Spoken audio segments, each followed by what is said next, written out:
السلام علیکم ورحمۃ اللہ وبرکاتہ۔ ناظرین کرام، اس ویڈیو میں آپ دیکھیں گے الیاس قادری صاحب کی علمی حیثیت، اور آپ دیکھیں گے کہ الیاس قادری اپنی شرائط کے مطابق پیر بننے کے لائق بھی نہیں۔ تو جب ایسے لوگ امت کی رہنمائی کریں گے تو امت کو گمراہی کے دلدل میں غرق کرنے کے سوا اور کر بھی کیا سکتے ہیں۔ جتنا شرک، کفر اور بدعت ان جیسے دجالوں نے پھیلائی ہیں، اس کا خمیازہ پوری امت کو بھگتنا پڑ رہا ہے۔ آئیے دیکھتے ہیں انہی کی زبانی پیر بننے کے لیے کیا شرائط ہیں۔ کوئی بندہ اگر کرامات اولیاء پر یقین تو رکھتا ہو لیکن اس نے کوئی کرامت نہ دیکھی ہو تو کیا وہ اپنے پیر سے کرامت دیکھنے کی خواہش کر سکتا ہے؟ اس میں یہ کہ رسک ہوتا ہے، اگر پیر کرامت نہ دکھاوے تو پیر کو لوگ سمجھتے ہیں کہ ولی ہونا چاہیے اس کا، تو یہ ذہن میں رکھیں کہ پیر کے لیے ولی ہونا شرط نہیں ہے، اور ہر ولی پیر نہیں ہوتا۔ ولی کے لیے پیر ہونا شرط نہیں ہے۔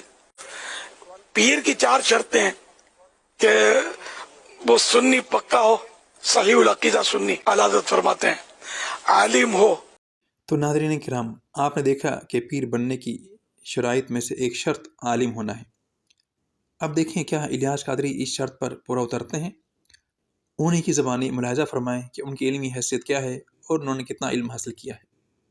پیر شریف بھائی ہیں، میرا سوال یہ ہے باپا جی نے درس نظامی کی تعلیم مکمل کہاں سے کی ہے؟ نیز دعوت اسلامی بنانے سے قبل باپا جی کا ذریعہ معاش یعنی کاروبار کیا تھا؟ ظہیر شریف بھائی۔ دعوت اسلامی سے قبل میرا کاروبار، اچھا پھر درس نظامی، میں نے درس نظامی نہیں کیا، ایک دن کا بھی کورس میں نے نہیں کیا۔ میرا بس وہ مطالعہ، علماء کی صحبت، بچپن سے شوق تھا مسائل کا، تو یوں تھوڑا یعنی کہ وہ 2-4 مسائل مجھے یاد ہو گئے۔ ناظرین کرام، یہ ہے ان کی علمی حیثیت جو لوگوں کو گمراہ کرنے پر تلے ہوئے ہیں۔ اب آپ یہ بھی ملاحظہ فرمائیں کہ آخر یہ کرتے کیا تھے اپنی جماعت بنانے سے پہلے۔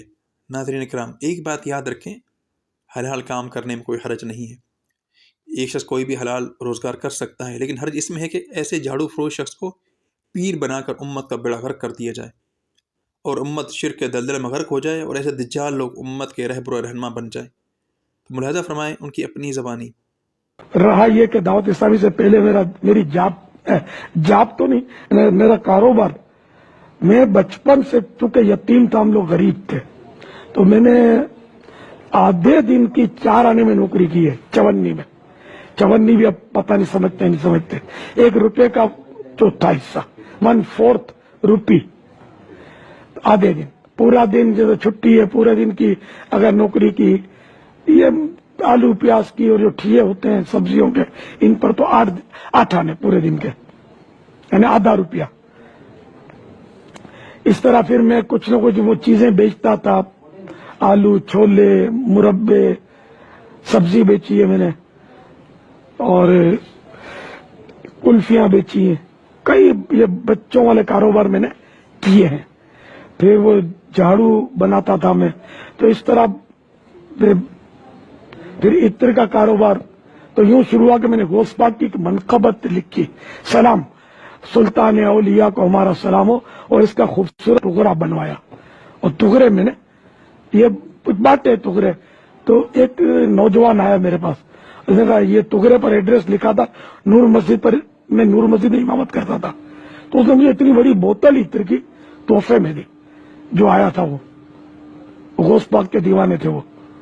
تو یہ عطر کی شیشی پر میں نے چھوٹی چھوٹی عطر کی شیشی حاصل کی، اور میں نے، میری ملک تھی، مجھے تحفہ دیا تھا، میں نے اس کو 2-2 روپے کی یا 1-1 روپے کی وہ شیشیاں بیچی۔